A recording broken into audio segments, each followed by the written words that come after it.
I'm Yuka. And today we have a special guest. Loretta from KemushiChan Loretta and her baby! Baby! So cute!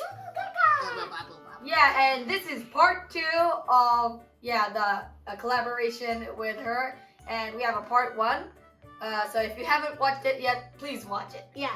And today we're going to interview her about living in Japan. Now let's get started. Let's Yeah. First question. Okay. What do you like about Japan? Ooh, good domestic tourism, actually. Oh! Like in America, most people don't know the other states or why they're special. In Japan, every place has special food, special places, and great souvenirs. And I really like the food. Yeah, like every single place has something special and it's all different, so it's really interesting. It's like, gotta Yeah. catch 'em all Yeah. for food. Well, what made you interested in Japan in the first place? Ooh, okay. The first place was anime. Anime. Yeah. Oops. Classic. And then the second, real reason was because I met a Japanese friend in my school. She came to my high school, and in order to stay friends with her, I had to learn how to write actual Japanese, because this was before the internet. This was like letters, postcards. Letters and postcards only. So I had to learn how to write to be her friend. It was hard. That sounds like hard times. But it was worth it. It was really worth it because it was like, oh my gosh, like I'm writing a letter. And it went across the world and it came back. It was really cool. What made you decide to live in Japan? The reason was probably school and because it's really safe and it's really fun. And again, for the food. Yeah. Like, what kind of food did you want to eat? I Like, really Japanese wanted good noodles, okay? Oh. Because like in the food? Like States, ramen? yeah, ramen, udon even, where I'm from, it's like, I think maybe $15 for like one bowl. Whereas here in Japan, you can get like 2 bowls for that price. It's like That's twice the price. expensive. Because it's like Yeah. fancy food. But in Japan, it's like good, normal food. Yeah. So, I wanted to hang out and, meet my friends. Yeah. Blah, blah, blah, blah, blah. What was the first thing that puzzled or troubled you when you first started living in Japan?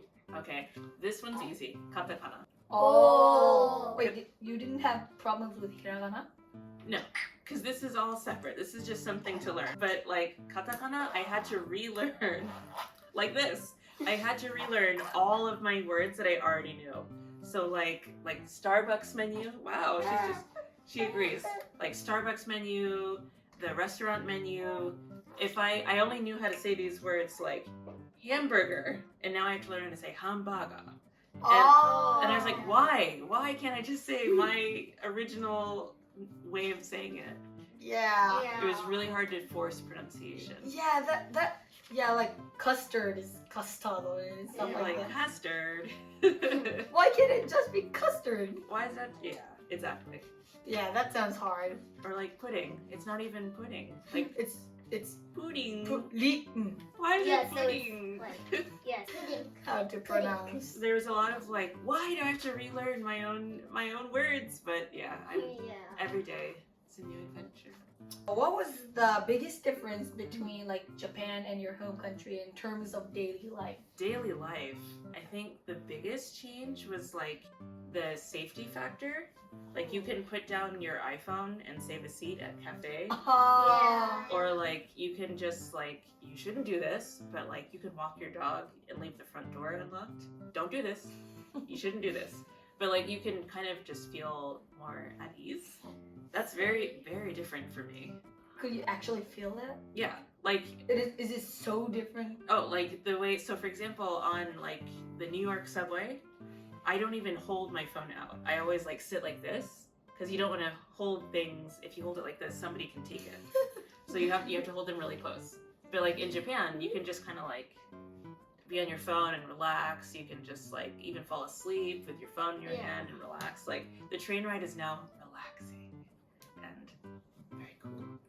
That must have been pretty shocking. Yeah, at it was. first. I mean, that's kind of why I came here, because I was like, I've seen that it's cool over there, so I'm gonna go, and it was great. But yeah, and then the other thing that was really hard to get used to was definitely like ingredients at the grocery store. Oh. Like certain spices, Oh. certain flavors. Like wasabi. Wasabi, like getting used to cooking like Japanese style food. Because I can find ingredients for my favorite American foods, but it's so expensive. So like if I want to make my favorite cheese sandwich, it'll be a $20 cheese sandwich. Oh, Or that's I could just expensive. make like, I don't know, like TKG and have like cool TKG lunch. So like changing my food expectations was the big adjustment.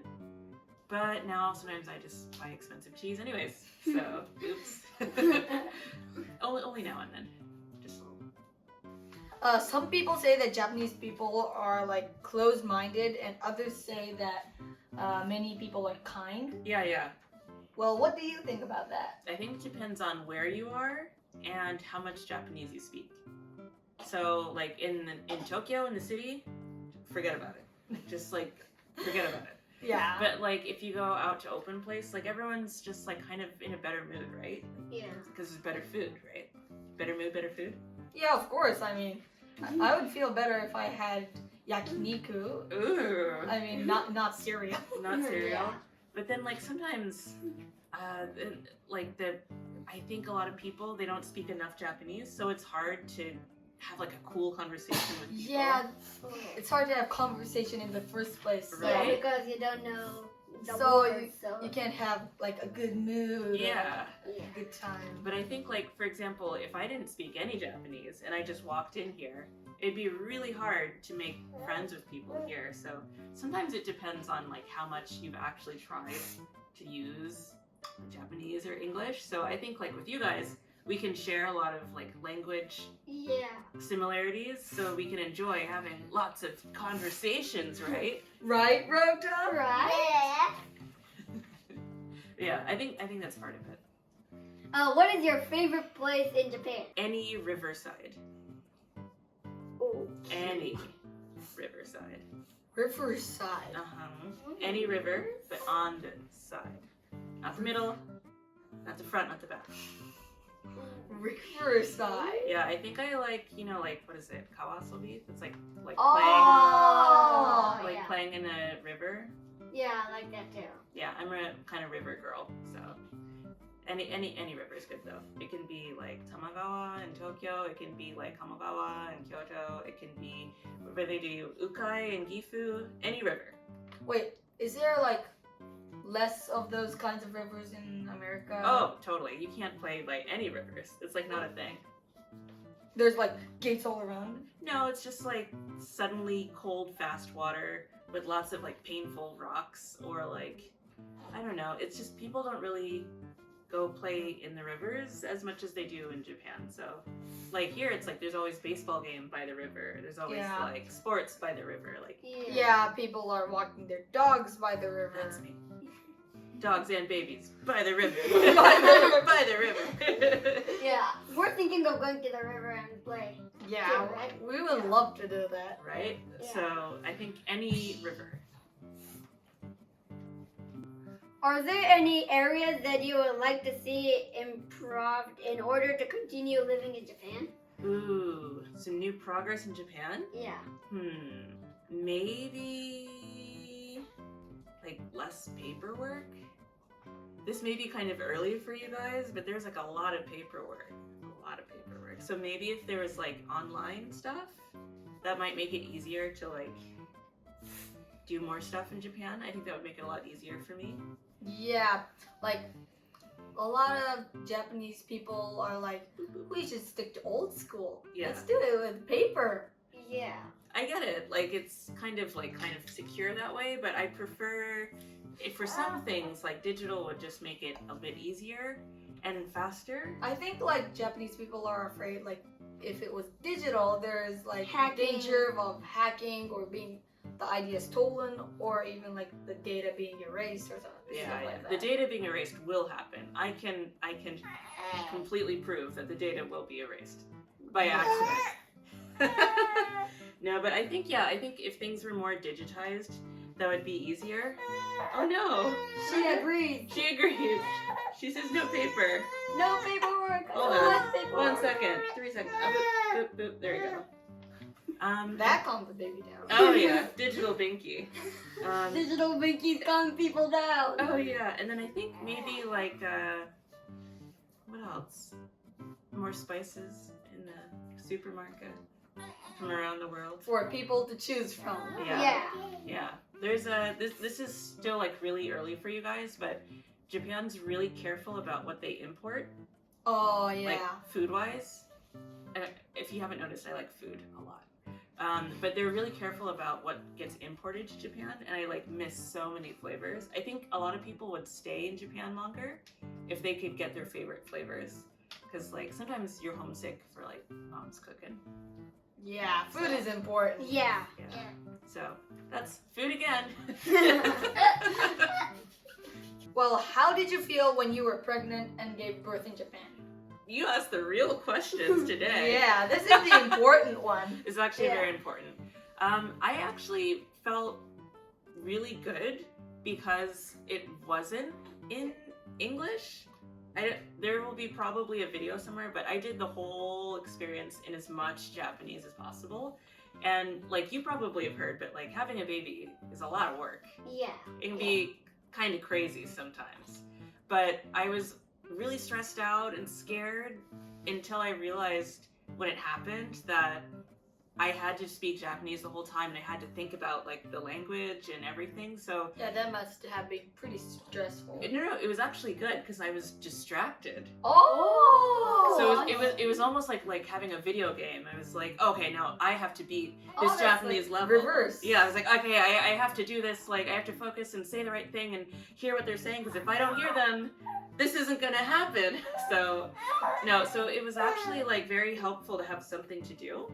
So I think being in Japan like taught me how to like focus really well and be like really flexible, especially when it came to the baby.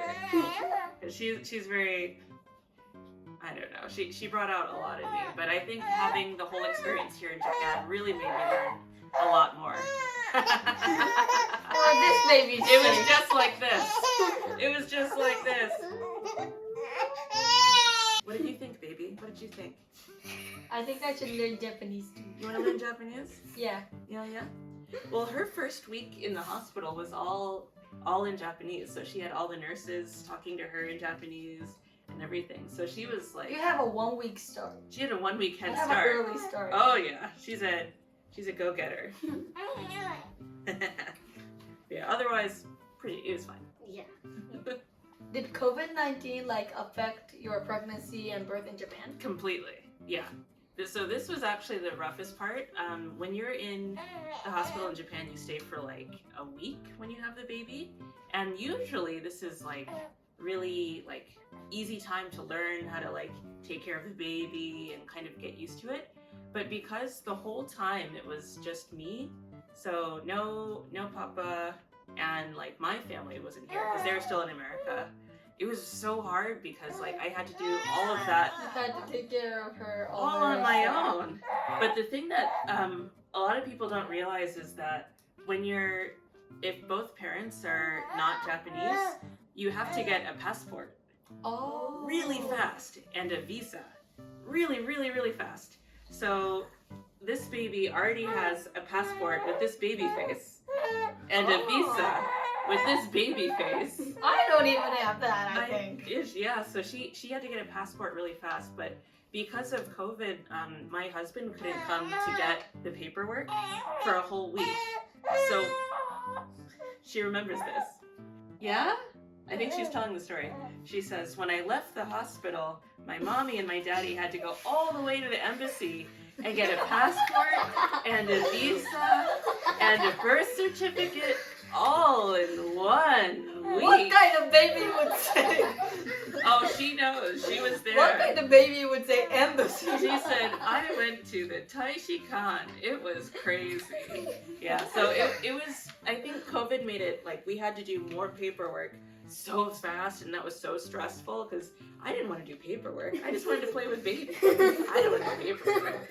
But yeah, it was rough, but It's kind of like, this is where you use my For favorite. the baby! For the baby. Everything's for the baby. Everything's for the baby, and you know, that Japanese word, shoganai. There's no ginger, right? No ginger. No, I'm just kidding. Yeah. Can't be helped. But I think from now on, like, things will get better. So we're excited about the next parts in the future. Good luck. Oh Good luck. gosh. Teach me, help me. How do you want to raise your child in Japan? Like you three. Bilingual! Bilingual! Like, seriously, actually. And then just, like, generally, I want to use that passport we were talking about. I want this baby to, like, travel as much around, especially this side of the world, as possible. Maybe I think she wants to go. She's like, let's go. Let's travel. I want to go. I want to travel. I want to go. I have a passport for crying out loud. I gotta use it. Yeah, so bilingual and traveling, and maybe she'll go to space. Space! Maybe she'll be an astronaut. Baby. Space, baby! Her eyes are full of curiosity. And space dust! What advice would you give to people who are thinking of coming to Japan? Number one, exactly. Learn as much Japanese as possible.